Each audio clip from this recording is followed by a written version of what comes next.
Hari Om everybody. Om Shri Gurubhyo Namaha. We welcome you to the 5th day of Navaratri, which is actually the 6th Tithi, that is the final day of Mahalakshmi. And I would like to share with you the Mahalakshmi Ashtakam today and speak a little bit about the goddess Lakshmi, as we all know of her. Okay, the goddess Lakshmi, and particularly the concept of Mahalakshmi. Usually in common understanding, we associate Mahalakshmi with money, with wealth, with gold, with, usually you see the Deepavali card, there will be one goddess with the coins coming out of her hand. And to worship Lakshmi means to get a lot of money. But actually in the Vedic tradition, the original hymn to the Divine Mother in the Rig Veda, that is known as the Shri Suktam, Mahalakshmi has nothing to do with money actually. She has things to do with health and wealth, as in having people around you, in having her to reside in your home, welcoming her into your home by welcoming her great rishis to come to your home, because she is attracted by the saints and the sages. So she confers the greater wealth, which is satsanga, which is the holy communion with different holy people. And to be in their company is the greatest wealth that she gives in the Vedic tradition. In the middle of the Shri Suktam, she is given a name, Triptam Tarpayantim. Tripti. Tripti means to be content. Contentment is the greatest Mahalakshmi. She comes in the form of great contentment. And that is the true Mahalakshmi. And greater than that is the wealth of enlightenment, when we get the realization that our individual selves are actually part of the largest self of the universe. That is the real Mahalakshmi. That she stands for that Kaivalyam, or what is known as the Moksha, Moksha Lakshmi. She is that. That is the greatest wealth, having which nothing you have nothing would really mean anything to you. I'll tell you a small story to start off, a story about Mahalakshmi, about what is wealth. Long ago, in the time of Akbar, the great king, there lived in the outskirts of Delhi a great Muslim fakir, a holy man, a very holy religious man, who was a great saint. He was a great saint, and he lived in a little village. And every evening, people in the village and the adjacent villages also heard about him. So they used to come and visit him. And then his popularity soon grew. And in the daytime, he will give some small talk or some small sermon, or he'll just sit there and they'll all come and be in his presence. One day he realized that the crowd was very big and they were spilling onto the lane. His hut was very small and they were spilling onto the road. And they were all sitting in the sweltering heat and they didn't mind bearing the heat, and he was feeling very bad. Being a saint, he was all compassion. So he thought to himself, I think I'll make a trip to the palace of Akbar and I will ask Akbar for some money. I can renovate and make a little shed in front like this, and everybody can sit in the shade when they come to visit me. So he took a walk all the way to the city of Delhi and went to the palace of Akbar. And when he entered the palace, the guards, of course, they realized he was a holy man, and they said, sir, please come, but the emperor is in his prayer, he's doing his namaz. So you just wait outside his prayer room. We have already informed him that the great fakir has come to see him. He is aware that you are here, but let him just complete his prayer. So the fakir was sitting outside the prayer room and he could hear Akbar praying to Allah. He was saying, "Oh Lord, give me more dominion, give me more wives, give me more money, give me more cattle, give me more infantry and army. Let me conquer more. I want to build a bigger palace. I want to do this. I need wealth. I need that, you know." And he goes on an endless list of everything in a superlative level, praying to Allah and asking him for all these things. So hearing this, the fakir got up and he made a right about turn and he started to walk out of the palace. Just started to walk out. So when Akbar came running out of the palace and he saw this fakir walking away, and he said, "Sir, oh holy sir, you came to ask me something and I was in prayer. I'm so sorry. Please return. Let me see how I can help you." So the fakir came and said, "I came to beg from you, but I realized that you are a greater beggar." You are asking things in a superlative level. Very big time beggar you are. So I thought to myself, why should I beg from another beggar? Let me just ask God directly. So you see, you can be the king of kings and still have so many wants. You may still have the need of things and materiality. So in that view, the fakir is a greater wealthy man. He is the king of kings because he doesn't own anything, but the whole universe is at his feet. And that is the beauty of the triptam, contentment. Contentment is the biggest wealth. Contentment does not mean to be lazy. It is to be active in the world, to do the prescribed duties that have been assigned to us in whatever station of life we are. And to be content within those limits and to find the bliss that is within us on a larger scale. So that is the Mahalakshmi that is spoken of in the ancient texts. Triptam Tarpayantim. So today I'm going to start off with trying to explain the Mahalakshmi Ashtakam. Many of you may already know that, and the meanings of which are quite simple. They're not too difficult Sanskrit. That is the Namastestu Mahamaye. For those of you who don't know, Namastestu Mahamaye is the very famous 8 verses to Mahalakshmi. And these verses are Devendra Kritam. In the Padma Purana, it features, it is not a work of Adi Shankaracharya, it's a very ancient hymn by the god of gods, that is the leader of the celestial kingdom, the leader of the Devas. Devendra worships Mahalakshmi. On my very first day of my series of talks, I had mentioned that the 3 aspects of Devi, as Durga, Lakshmi and Saraswati, are not exclusive aspects. I made an analogy for those who missed the first day. I made an analogy with a human mother. The human mother is the mother who disciplines her children with a rotan in the hand, with a whip in her hand, with a stick in her hand. At that time, she is Durga. She also bathes the children. She purifies them. That is also Durga. Then she is a provider. She clothes them and she feeds them. So she is a Mahalakshmi also. And then she also does their homework for them, school homework. She sits down and she teaches them. So she plays all the 3 roles of Durga, Lakshmi and Saraswati.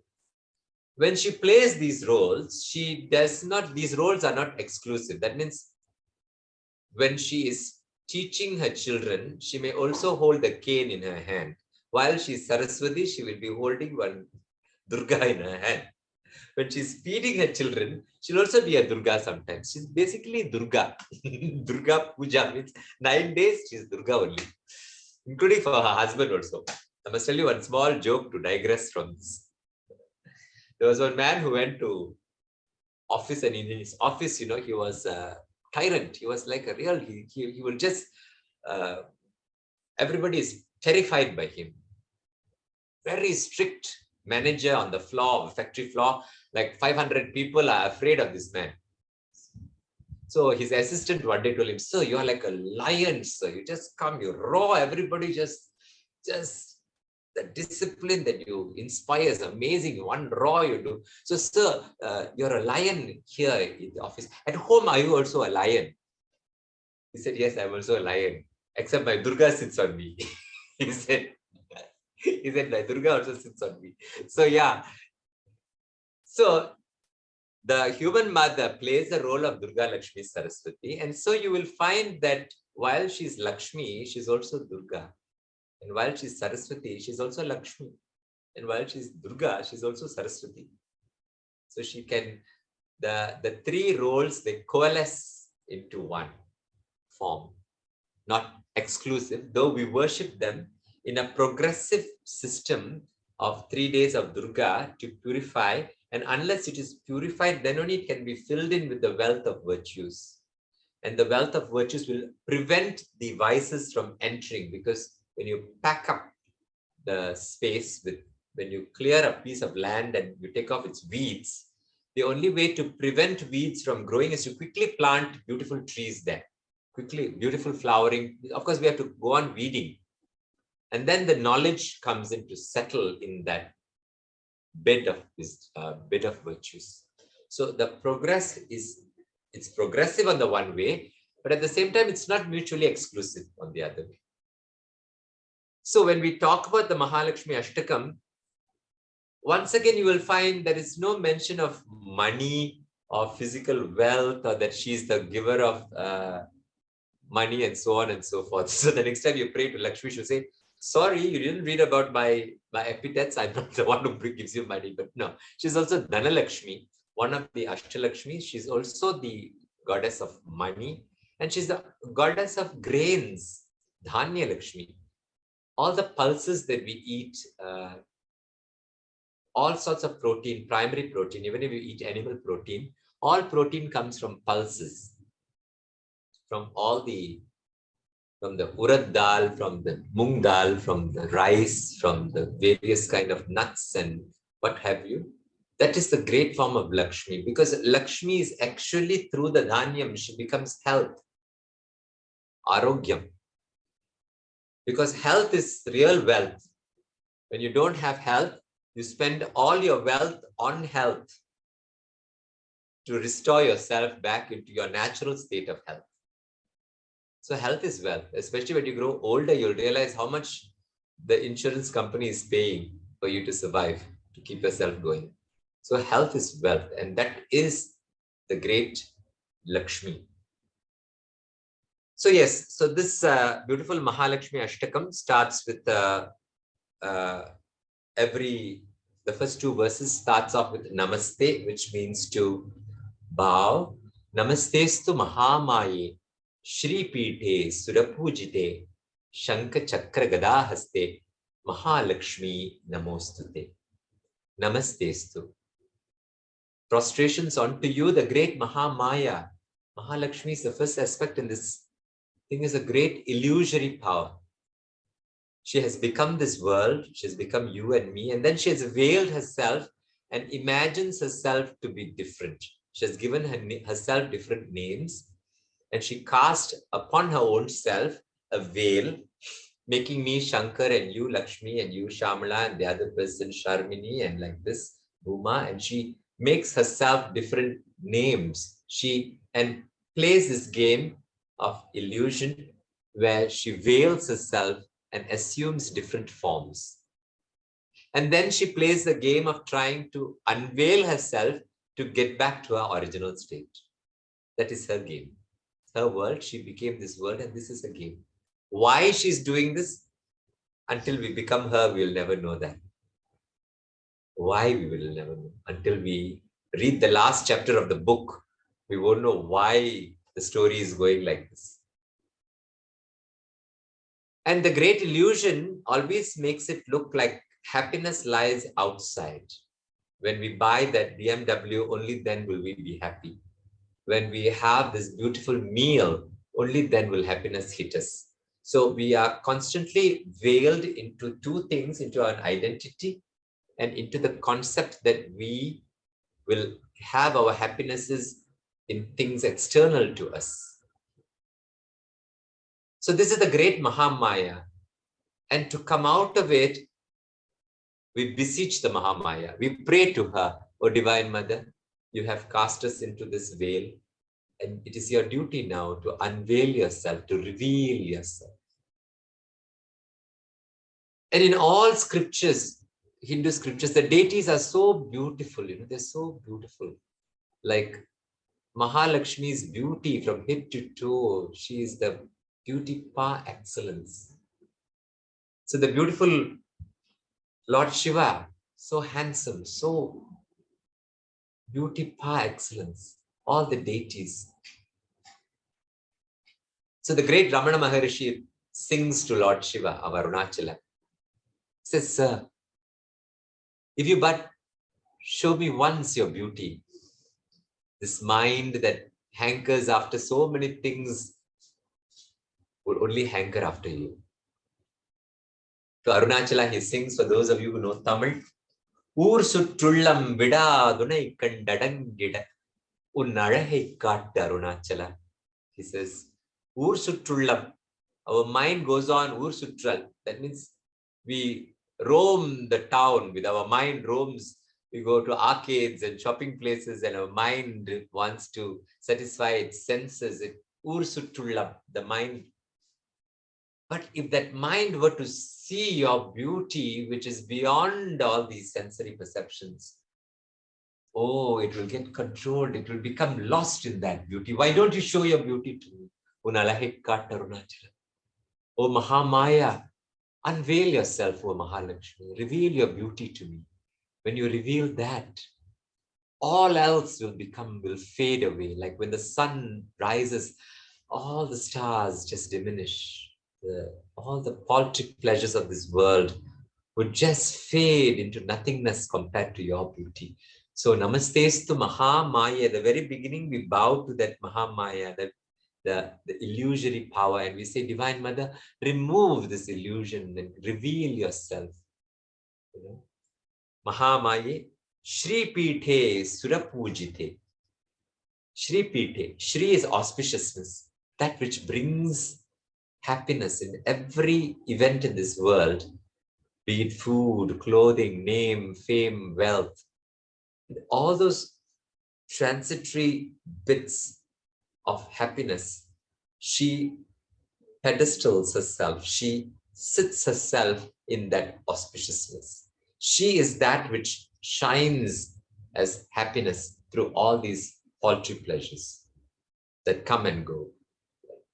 So Shri Pite, she is seated on the throne of every small little joy that we could feel.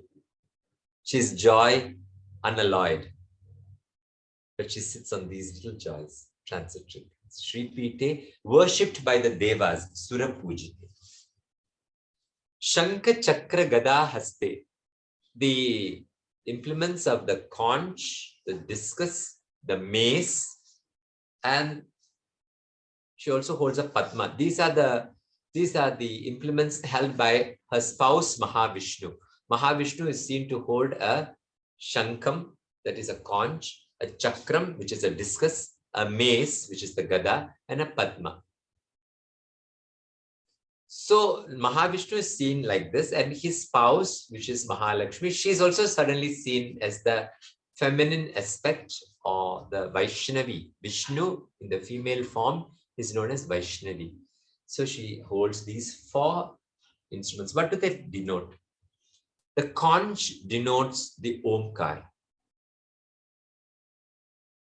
That is the sound of the conch, ooh, like this, is the primordial sound from which everything emanated. Even in the Christian religion, we find in the beginning was the word, and that was the Om, the Amen, the Amin in Islam. So from that word vibration, the sound vibration, everything emanated. Then he has in his right hand a discus, like it's continually swirling, and it's a high frequency of light. It's almost like lightning. lightning discus, minnal. And that denotes the cyclical quality of the orbits of the universe on the one hand. And also it cuts asunder the cycle, the migratory cycle of birth and death that we go through. He reduces it. But it also represents light. There's a conch on the one hand, which is sound and light. And today, through quantum physics, we know that the entire universe can be broken up into sound and light waves. When you reduce any matter, be it liquid, solid, or gaseous, when we reduce the molecular structure, we can find that it can be translated into either a sound vibration or a light vibration. And hence Lord Shiva is also seen with a damaru in his hand, which is the sound vibration from which all was created, which is like the conch, the omkar. And he has a ball of fire, which represents light. And also it is like the discus, it reduces or it burns down the cycle of birth and death and creation. So sound and light is the dance of the whole universe. And then he has a mace, which he clobbers the enemy, which is the demon, the demonical forces within us. And then he has a lotus, which is again, as I told you, the symbol of enlightenment. As he annihilates the negative, he raises the consciousness of the devotee from the murky, mundane, sensory life of the muddy pond. He pulls the soul up into the lotus consciousness. And the lotus is very central to Mahalakshmi, Saraswati, and all the deities, even the Buddha. Because the 7 chakras of the spine, they culminate in the crest chakra, which is the 1,000-petaled lotus of the fully blown yogi of enlightenment. So the lotus is a symbol of that enlightenment. So these 4 beautiful symbols in their hands represent the entire dance of creation on the one hand, and the process of liberating the soul, and the process of annihilating the lower instincts in human beings and elevating them into a lotus consciousness. So Mahalakshmi is seen to spot these 4 beautiful instruments. Namastestu Mahamaye Shri Pithe Surapujite Shanka Chakra Gada Haste Mahalakshmi Namostu. In the second verse, Namaste Garuda Arude Kolasura Bhayankari Sarva Papa Hare Devi Mahalakshmi Namostate. Namaste Garuda Arude. Mahalakshmi rides on the Garuda. Here it's almost like we are worshipping Mahavishnu in a female form, because we usually know that Mahavishnu rides on the Garuda, but he, along with his spouse, his consort, Mahalakshmi, would both be seated on the Garuda, which is the big golden eagle. The golden eagle with its wide, expansive wings represent the spatial quality of this universe. So they ride upon the Garuda, means they are omnipresent. They are like the Garuda flies at a very great height and has an eagle's eye view, a bird's eye view. We say an eagle's eye view means they're all seeing. The eagle represents the quality to see everything from a perspective which is very different from the human perspective. Because we see time in our little boxes. When you pull the time to the point of the eagle, it sees the past, present, and future all happening at the same time. So its contextual vision is the divine vision. That is why it is the Lord is seen riding Garuda, the beautiful bird. From the heavens, he's seen. See, in a traffic jam, when we are sitting in a traffic jam, we are getting impatient in our car. Why is it not moving? But if you stand on a balcony of a very high-rise building, you see the traffic jam, you see the car there, this is the car at the end, you see the context in which the whole road is and why the traffic jam is happening. And that bird's eye view of the whole thing changes your perspective into why this jam is happening. And the past, that is what is happening that side, in spatial quality, present and future, you see all the 3 time spaces from a bird's eye view. So it gives you a contextual vision of time through the spatial quality. So that is why they are seen on the Garuda. Namaste Garuda Arude Kolasura Bhayankri. Kolasura was a demon who was killed by Mahalakshmi. Actually, Mahavishnu assumes the form of Lakshmi to kill him, because this demon, like Mahishasura, got a boon that he should be killed only by a lady. He always thought a lady is a fairer sex and he could just finish off the lady. So he got this boon and Vishnu assumes the form. Therefore, you find all the implements of Vishnu in Lakshmi. So you see, actually in this verse, it's almost like Mahalakshmi is Durga. She's seen like killing a demon like Mahishasura, Kolasura. And if you know, there's a beautiful temple for this Mahalakshmi in a place in Maharashtra called Kolhapur.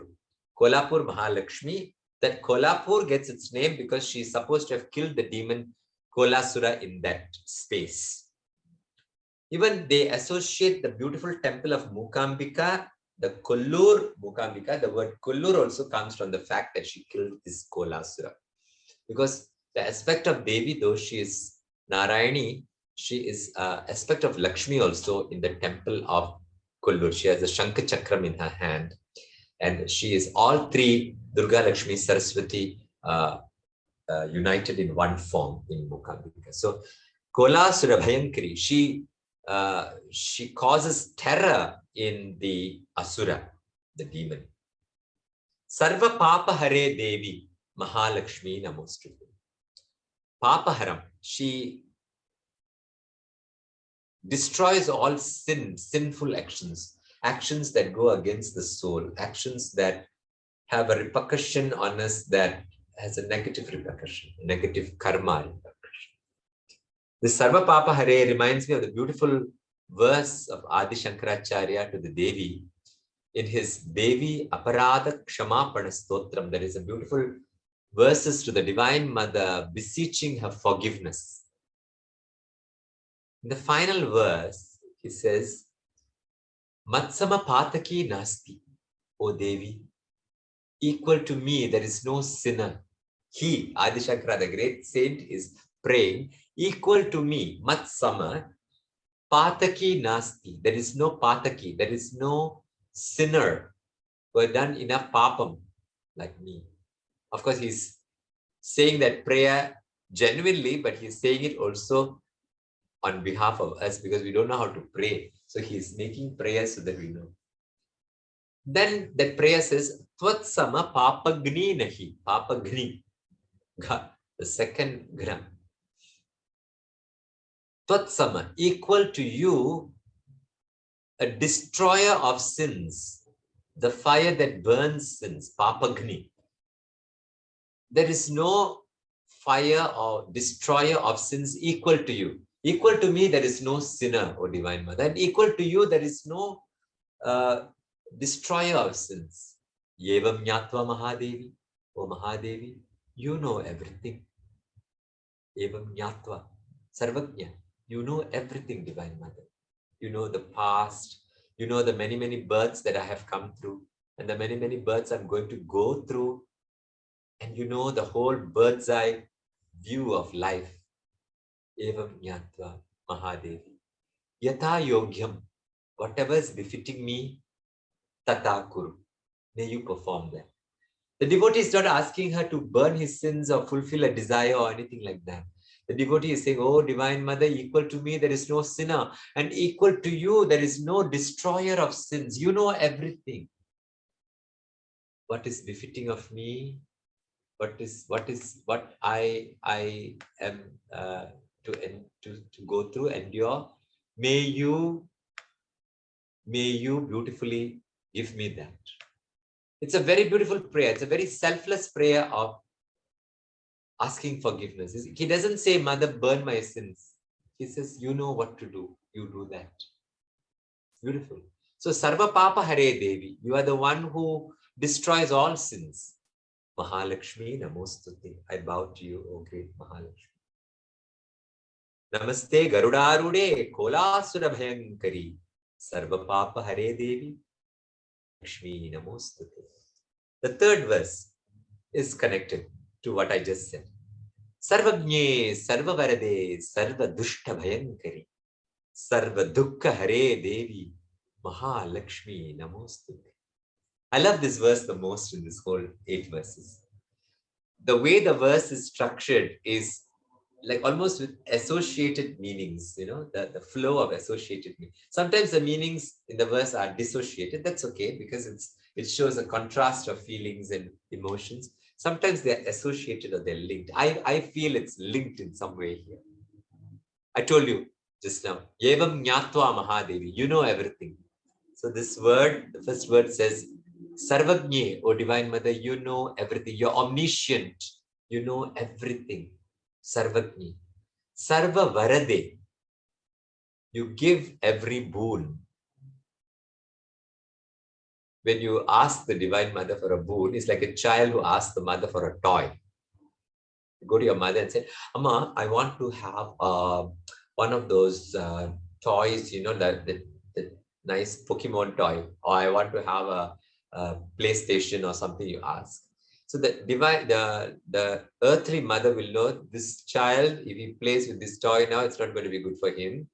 It will destroy a lot of his things. So she is hesitant and she delays the giving of a particular boon because she knows that while in the child's level of consciousness or limited knowledge, the child only knows that this is a form of pleasure.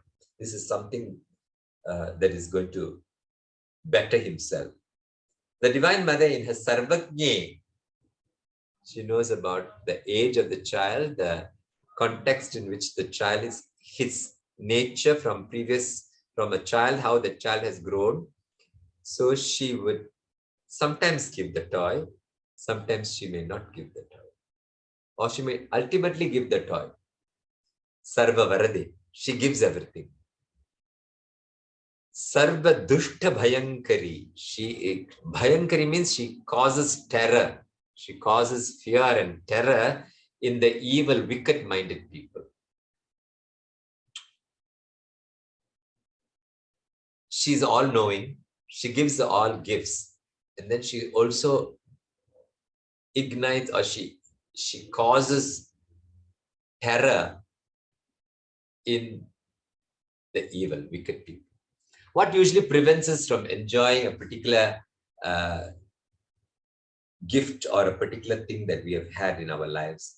Usually our papa karmas or our negative actions in the past have caused certain karmic connections that prevent us from enjoying certain things that we hanker for.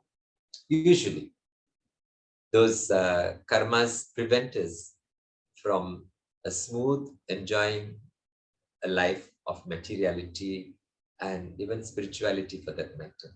We have some obstacles, we have some problems in that growth. And usually that can be attributed to some karmic, we say, oh, my karma, we say. So that karma was because you would have done an evil action or a wicked action or something negative in the past. So what she does in the process of granting the boon, she inspires terror in the initiation of an evil action or a negative action.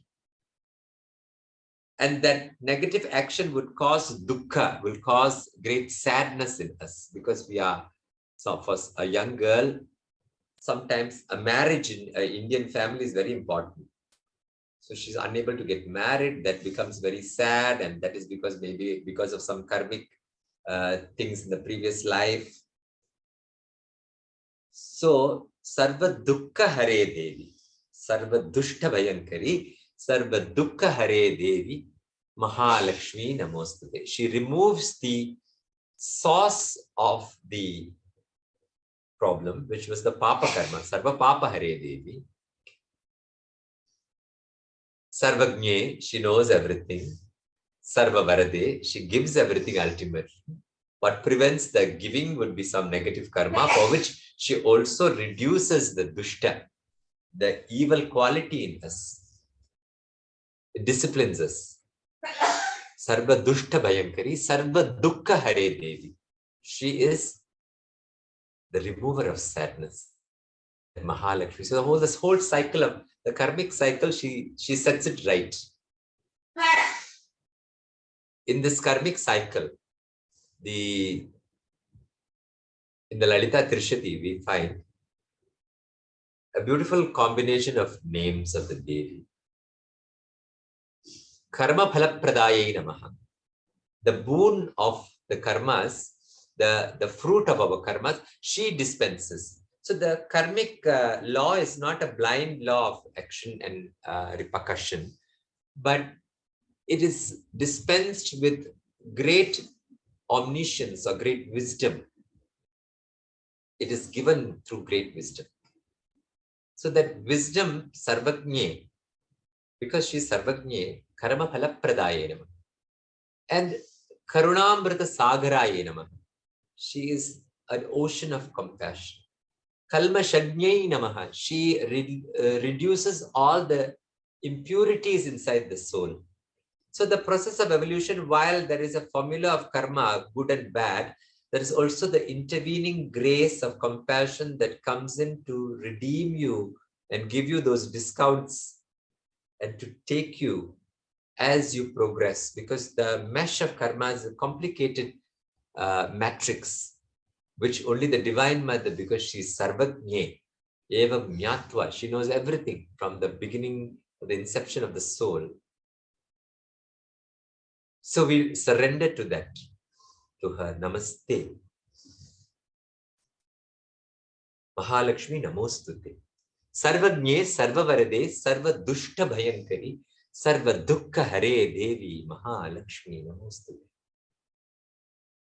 O all-knowing Mother, O Mother who gives every boon, O the one who strikes terror in the evil or the wicked-minded, the one who removes all sadness and depression, to she, the Divine Mother, Mahalakshmi, we bow. Siddhi Buddhi Prade Devi, Bhukti Mukti Pradayini, Mantramurte Sada Devi, Mahalakshmi Namostute. This is a beautiful verse which plays on the twin words, Siddhi Buddhi, Bhukti Mukti. Siddhi basically means an achievement, a kind of a skilled achievement. If you are a musician and you do a sadhana, that is a continual practice of music, and then you pick up the speed of the lessons that you do, and you pick it up to such virtuosic heights, then you achieve a virtuosity. You achieve virtuosity. That virtuosity is called siddhi. I'm a dancer, and then I practice in slow speed, fast speed, then very fast speed, and I go practicing, and then I'm hitting it at a tremendous precision at a high speed. Wow, the people who watch a ballerina on stage, like magic, it is like magic. That magic is called siddhi. That achievement is called siddhi. And for which you need a certain amount of intelligence and hard work that go together. And that is buddhi.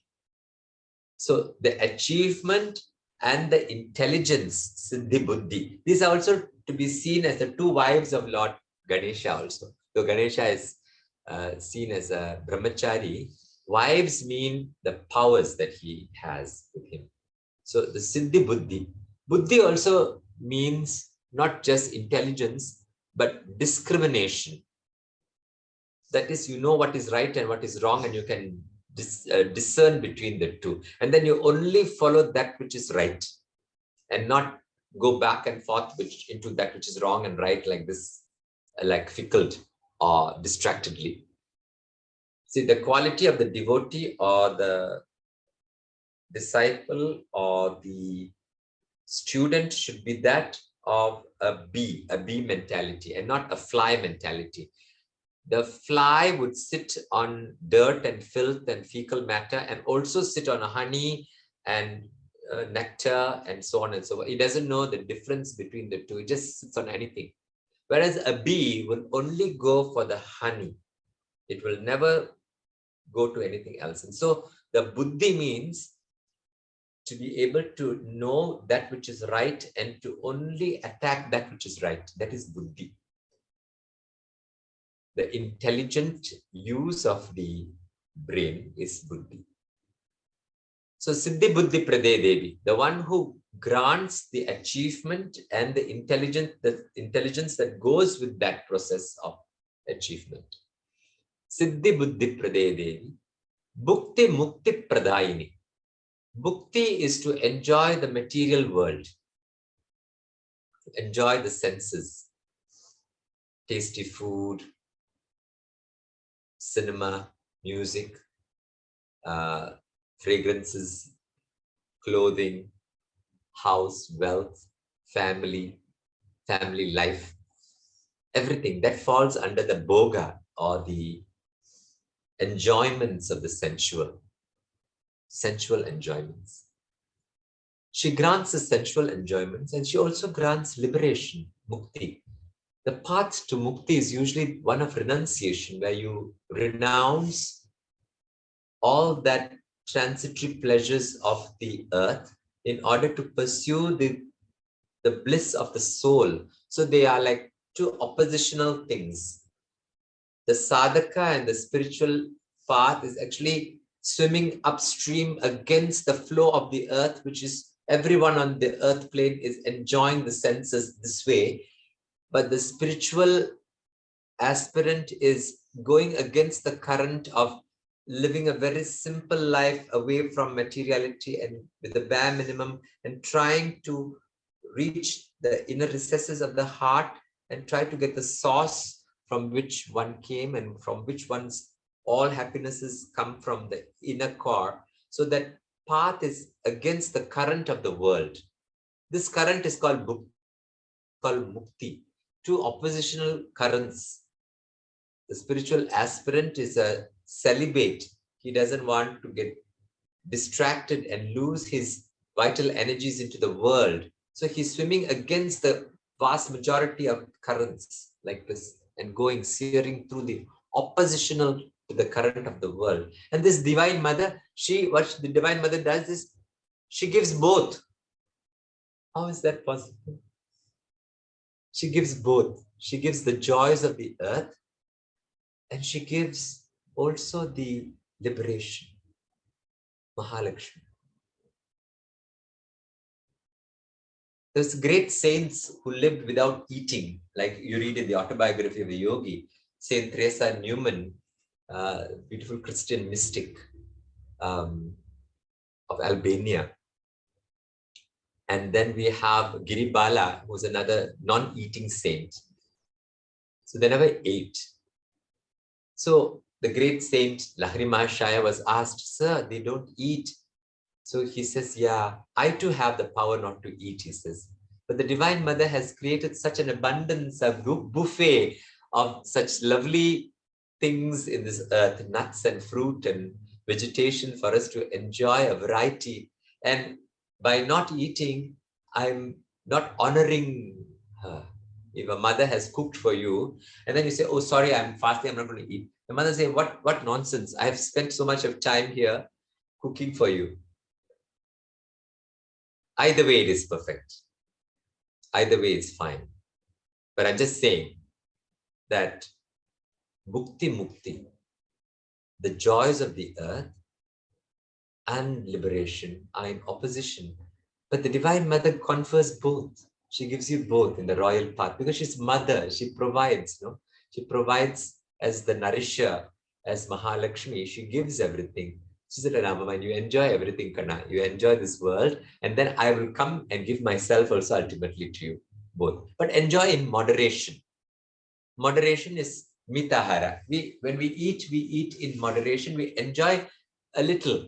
Don't overdo anything, because when you overdo anything, you go into an extreme, and extreme causes problems. So, bhukti pradayini. Mantra Murte Sada Devi. The mantras that we recite, a lot of people get confused between a mantra and a stotram. Like this is a stotram, Mahalakshmi Ashtakam. These are not mantras. Will carry particular vibratory qualities that have a subtle form, that have a transmutational quality of the mind. When you recite a mantra like Hare Rama, Rama Rama, Hare Hare is a mantra, or Om Shri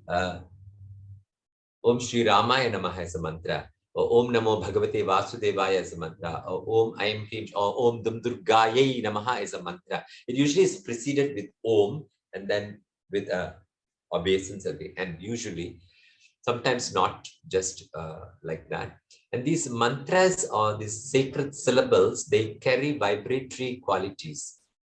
That vibratory subtle body of the mantra transforms certain thought patterns in the mind. It's like magic. That's why they say abracadabra. Abracadabra is like a mantra because it's like a potent syllable, a formula that they say. And it has a beautiful quality of man is mind, tra is to break the mind. It fractures the mind from its confines of thinking that you are a embodied being. It helps you to realize your soul self, your larger self. So that is a mantra. And that subtle body of vibration is that Mahalakshmi herself is that subtle body. Mantra Murte. She's of the Murti. She's of the form of that subtle body of vibration. Mantra Murte Sada Devi. She is eternal, the eternal Devi. Sada Devi. Mahalakshmi Namostute. I bow to that Mahalakshmi. Siddhi Buddhi Prade Devi. Siddhi Buddhi, the one who gives achievement and the intelligence that goes with that, Prade Devi. Bhukti Mukti Pradayini. She gives us the joys of the earth and liberation, which seemingly opposite.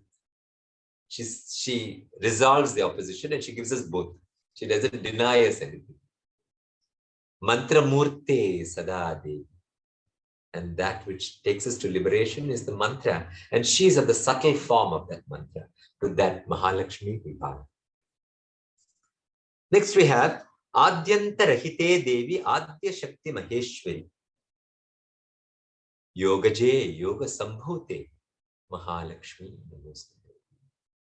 Adyanta Rahite. Adi is beginning. Anta is end. Rahita means without. Without beginning or end is this primordial force, Adi Shakti. You see, until now in this, we've reached the 5th verse, and until now in this 8 verses, there is no mention of money or wealth or granting of anything materially. The Mahalakshmi Ashtakam. Adyanta Rahite, she who is beginningless and endless. She is the primordial Adi Shakti, the primordial energy. Maheshwari, O great goddess. Yogaje, born of yoga.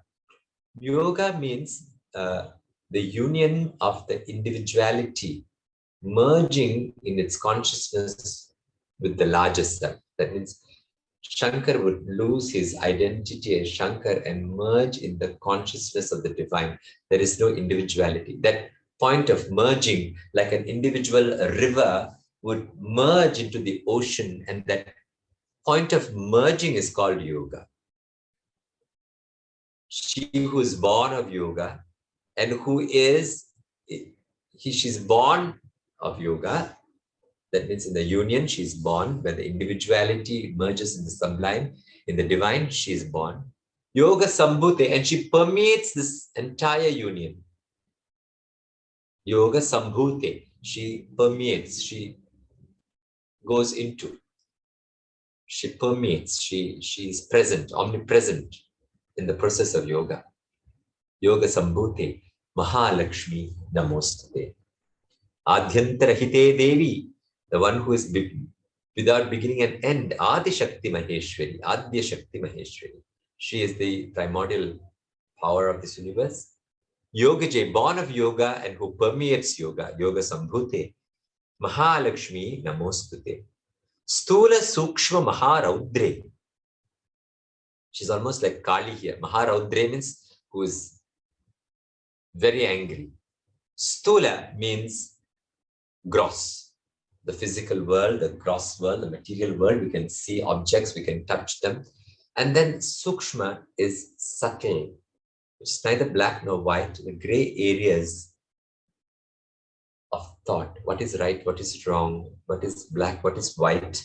All the subtle planes of consciousness.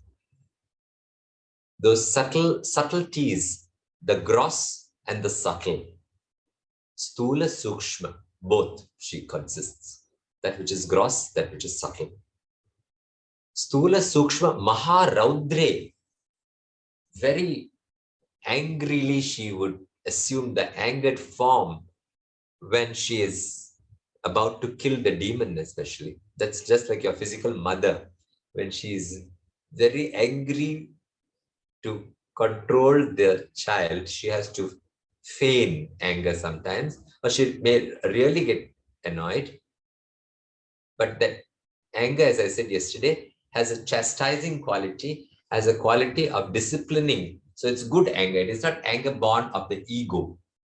It's not like anger when you don't get somebody's irritating you. It's not irritation. It's not born of irritation. It's born of pure compassion in order to elevate the soul. That anger is a disciplining anger. Maharaudre. Mahashakti, oh, the great power. Mahodare. Mahodara means she has a big belly. But Mahodare means also the womb. She is the big womb of the whole universe. Udaram means the belly on the one side, but it also means the womb. So in Sanskrit, like we have Lambodara is a pendant udaram. That means Lord Ganesha has a stomach that is hanging, big round, rotund, round stomach which is hanging. Sahodara, Saha Udara. That means who shared the same stomach or shared the same womb. Saha Udara, Saha Udari, Sahodari, who came out of the same Udara, came out of the same womb. Wombs or the abdomen, it basically means the abdomen. Mahodare means the one who's the large womb of the universe. The whole universe came out of this Garbha that she is. Maha Papa Hare Devi. Again, she is seen as the Papagne. We told Papagne, the destroyer of sins. Maha Papa Hare Devi. Mahalakshmi Namostute. Stula Sukshma, the gross, the subtle, the fiery. Maharaudre. Mahashakti, the great power. Mahodare, the great womb of the universe. Mahapapa Hare Devi, oh, the one who reduces all the sins. Mahalakshmi Namostute. Padmasanastite Devi Parabrahma Swarupini Parameshi Jaganmata Mahalakshmi Namostute. Padmasanastite, she is seated in a lotus, in the lotus position. As I told you earlier, the symbolism of the lotus is recurrent. And for those who didn't come yesterday, the lotus, it struggles to come out of a murky pond, a muddy pond. The muddy pond is our mundane, gross life of the senses, indulging in pleasures of the world of the senses. And then we get caught. When you go into a lotus pond, you can get caught. You cannot extricate your leg because the coil of the lotus plant at the bottom, it gets lost inside that. It tries to struggle. So anybody putting your leg into a lotus pond has to be very careful because your legs can get caught. And that is a quality beneath the water. It's muddy, murky. And through that mud comes out the lotus plant with its waxed petals, struggling pristinely pure, unaffected with the mud because it rolls off because of the waxed leaves, waxed petals. And then that beautiful pink lotus starts to open at the touch of the rays of the sun. That is a process of evolution. When you look at the Raja Yoga, the spine itself has 7 different chakras, and each chakra is in different levels of blossoming. They all are like a yantra with petals. And finally, it comes to the topmost, the 7th chakra, which is the Sahasrara, which has 1,000 petal lotus. So the petals, the process of evolution is like the entire spinal column is almost like a lotus plant that is slowly opening and opening and opening into wider and wider consciousness. That the consciousness that we are talking about is the cosmic consciousness of being able to identify ourselves ultimately with everything seen and unseen, inert and sentient and insentient. And a very beautiful example that we could have is the ability to identify. When we are able to identify with another being, that power of identification is a signifier into our consciousness, which is broad. When someone has a cut on his hand, I can feel the pain. It's so painful. And I immediately take a bandage and I wrap that bandage for that person. I do it not because I'm doing it to another person, but I'm doing it because I can feel the pain. The ability to feel the other's pain is already an expansion of one's consciousness. You feel at one with the neighbor. When you see somebody hungry on the roadside, that hunger pang of that person is not extraneous to you. You feel that hunger pain, and so you satisfy that hunger in that person because you're satisfying the hunger in yourself. And that self is the largest self. So the ability, God has given us this faculty, which is a signifier into the largest self. And that faculty is the faculty of identification. Now, the practice of compassion is to affirm and to establish our consciousness into that which we identify. So when we are doing a service to another person, we are not doing that service to someone else. We are doing it. Sorry, I just have to put this phone down in silent. Sorry.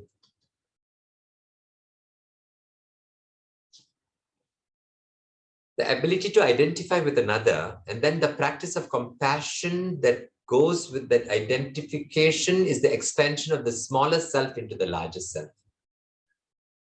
When Ma Anandamayima, the great saint, was giving darshan, and she was like 1,000, 2,000 people from morning till evening, she would be giving a fruit or a flower, she'll be smiling. And someone commented to her and said, Ma, you are so very, very selfless. How are you? She said, no. I'm the most little selfish girl in this world. I'm feeding myself all these fruit through my many mouths that come to me. The many mouths that I have, not that come to me, that I have.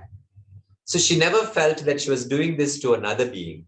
She felt that she was enjoying this world through everybody. So that feeling at one with everything, at one-ment.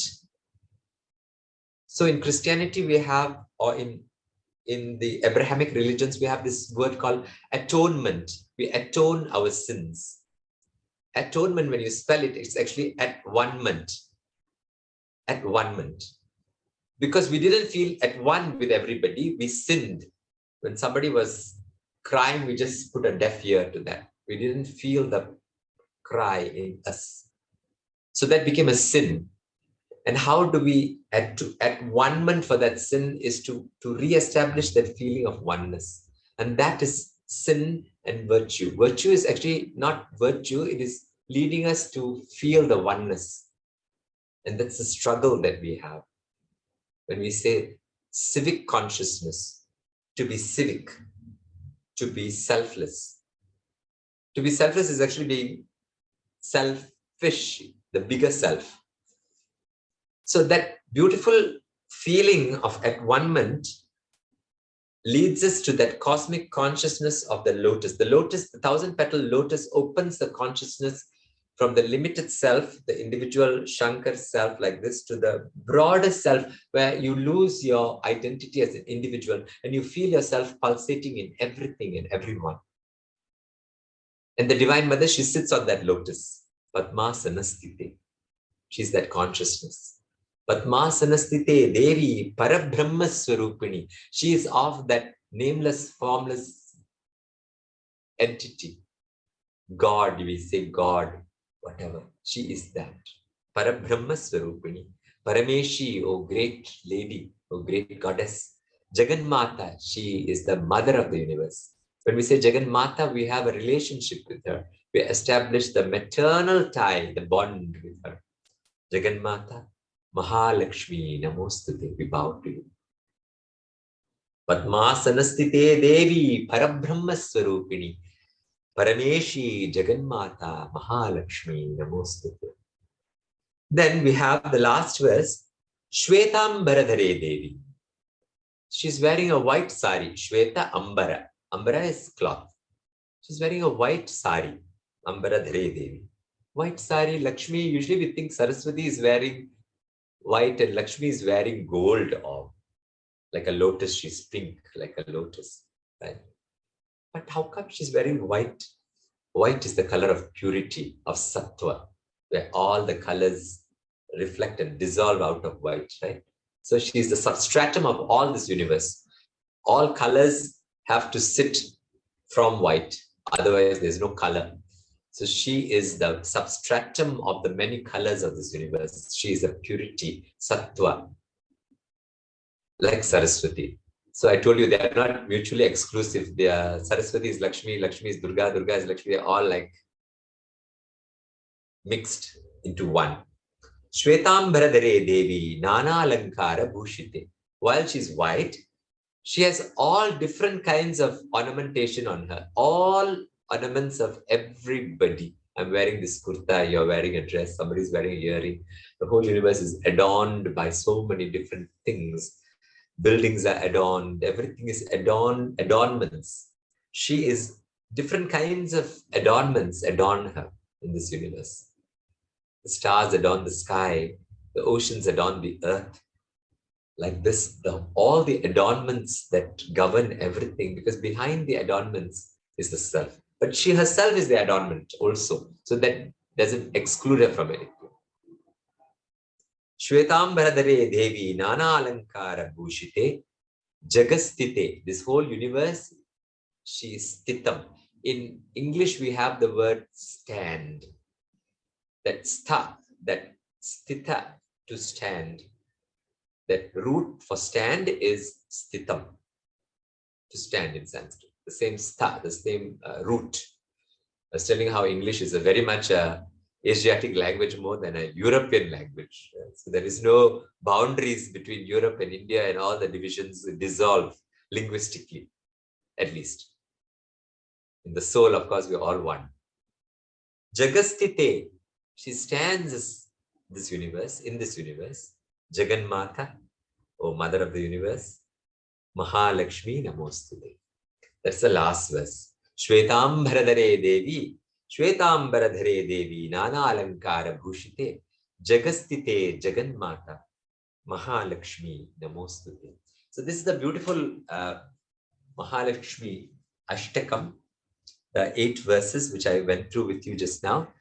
Some of us know it already. Most of us would know it who are of Hindu origin. They would know it. But the meanings of which, when we analyze, it fractures into beyond the confines of religion. When we talk about the self, that Mahalakshmi is equal to someone in China, someone in Russia, someone in Australia, someone in India. The concept of the self as a larger God, that is Mahalakshmi. In the cultural context, in the social, spiritual, cultural context, we have personified her as Mahalakshmi. But in the abstract, non-sectarian idea, she is the primordial power of everything, the pulse in every heart that beats. that goes beyond culture and physicality. So that is a beautiful Mahalakshmi who is common to the whole world. That is why it's Jagastite Jaganmata. She is the mother of the whole world. So let us recap all the verses so that we get a good idea of what it is. Just a quick recap. Namastestu Mahamaye, we bow to you, the great illusory power. Shri Pithe Surapujite, who is seated on the throne of auspiciousness, worshipped by gods. Shankha Chakra Gada Haste, who has the conch and discus, the sound and light waves of the universe that she is, and the Gada, the mace that destroys demons. Mahalakshmi Namostate, we bow to her. Namaste Garuda Rude, who rides upon a bird's eye view, the eagle she rides upon. Kolasura Bhayankari, who strikes terror in the demons. Sarva Papa Hare Devi, who reduces all sin. To that Divine Mother Lakshmi, we bow. Sarvajne, Sarvavarade, O omniscient Mother who knows everything, who grants every boon in its right time. Sarva Dushta Bhayankari, who strikes terror in the evil and wicked-minded.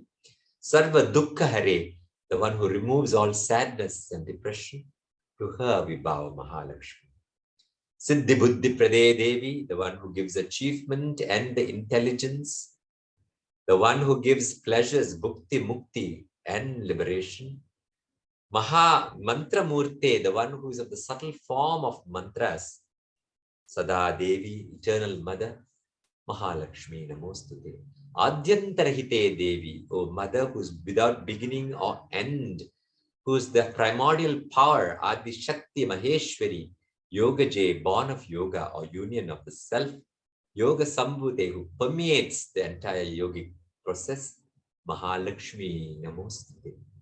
Stula Sukshma Maharaudre, you are the gross and the subtle, you are the fiery one, the angry one. I don't have to tell you that you know about your mothers. Mahashakti Mahodare, the great power, the great womb of the universe. Maha Papa Hare Devi, the one who destroys the greatest of sins. Mahalakshmi Namostute. Padmasanastite Devi, the one who is seated on the lotus, yeah, the 1,000-petal lotus of consciousness. Devi, Parabrahma Swarupini, who is of the form of Parabrahman, or the absolute. Parameshi, O great mother, Jagannatha, mother of the universe. Mahalakshmi Namostute, I bow to you, Mahalakshmi.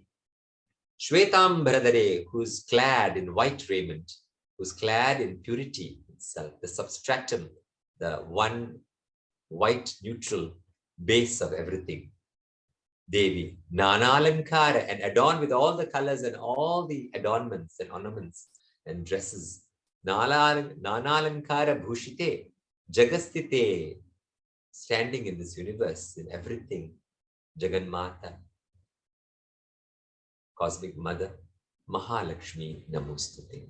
So that's a beautiful 8 verses on the 6th day or the 6th Tithi of Navaratri. We enjoy this consciousness of her as the great sustenance, Mahalakshmi. And I hope that this was eye-opener to some of us who usually we think of Lakshmi as the goddess of wealth, but here we can easily understand that she is beyond wealth and she is the Divine Mother in all forms. So that is what she is. So I hope you have enjoyed this session, and I hope that if you do have any questions you like to ask me, anything, even if it's something silly at the top of your head, not that I might have the answers, I don't have the answers to everything. I myself am a student like you. We are all together in this. It's just that I've got maybe a bit of retentive memory for certain things, and I'm sharing that which I remember. But if you have anything to ask me, do ask, because if I can't answer it today, I'll try to find out the answer and give it to you tomorrow, or try to give you a leader into something that we could think about. And tomorrow starts the first day of Saraswati, and I thought of sharing with you a beautiful composition of the great Subramanya Bharati. When we started this Navaratri, the very first day I shared with you the Navaratri Patti, or the song of Navaratri by the great sage poet. I would call him a great saint, actually, great Subramanya Bharati. The Tamil that he has written is like divine. It's very modern day, easily understood. At the same time, it carries the essence of the Vedic and experiential knowledge of the yogis. So his very famous song on Saraswati, Vellai Thamarai Pooviliruppaal, I hope to go through its meanings and try to look at the meanings from the spiritual point of view and to study the metaphor of what it means. We're always trying to understand the deeper essence of these texts. And that is also what he mentions in the song tomorrow, how we struggle to try to find out the meanings and its true purport, its true relevance to our lives. So tomorrow, that Saraswati, we will enjoy the Divine Mother as Saraswati. And like that, I don't know what I'm planning to do for the following days. I am just going by the impulse of the moment and trying to see how inspiring that could be. So please do ask me any questions at the top of your head if you want to. This Mahalakshmi Ashtakam is available available on the, what you call it, it's available on the Google. You'll be able to Google it, Mahalakshmi Ashtakam. And I hope that you will be able to get the lyrics of this poem and then enjoy it in your own time as well. Is there anything you want to ask me or tell me? Nothing? Sometimes so, what do you call it? I feel so petrified when I do these talks because I'm just speaking to a screen of different boxes and there's no, there is no response from an audience. So it's like, with a dance class, it's different. You see people dancing and you can talk to them and their cameras are on. But when we're talking like this, we tend to just feel like we're in a vacuum, just talking away to ourselves. So please do ask me anything or comment something with that'll be nice to know before we close. And or if you have anything to ask me, you can think about that and even tell me tomorrow. That's not a problem. Okay, we'll close there in that case. Yeah, that's from Shobhana. It was very enlightening session, Master. Thank you very much. Thank you, Shobhana. Okay, everyone, we will close over there with a small Shanti prayer and a beautiful Navaratri to you all. Today is the 6th Tithi, and I pray that we all complete this Navaratri so beautifully. The Divine Mother's grace, by her grace only, we are able to think about her and talk about her and to enjoy her presence and remembrance and recite her name, unless she so wills it, because everything runs by her will. And if she so wills that, we pray that she grants us that boon of remembering her and leading us on this earth plane to the correct destination that we are supposed to go to, and not get distracted and sidetracked in the myriad number of toys that she has thrown us, and to make the purpose very evident and very clear in our mind's eye, and then to attack it with all intent and focus. And that is what the great grace of the Guru and the grace of the Divine Mother is so pertinent and so relevant and so important in this whole process. So I pray that you enjoy this Navaratri with me this way, and we have 3 more days. And with that, we close. Hari Om. Om Asatoma Sadgamaya Tamasoma Jyotirgamaya Mrityorma Mamritam Gamaya. Om Shanti Shanti Shanti Om.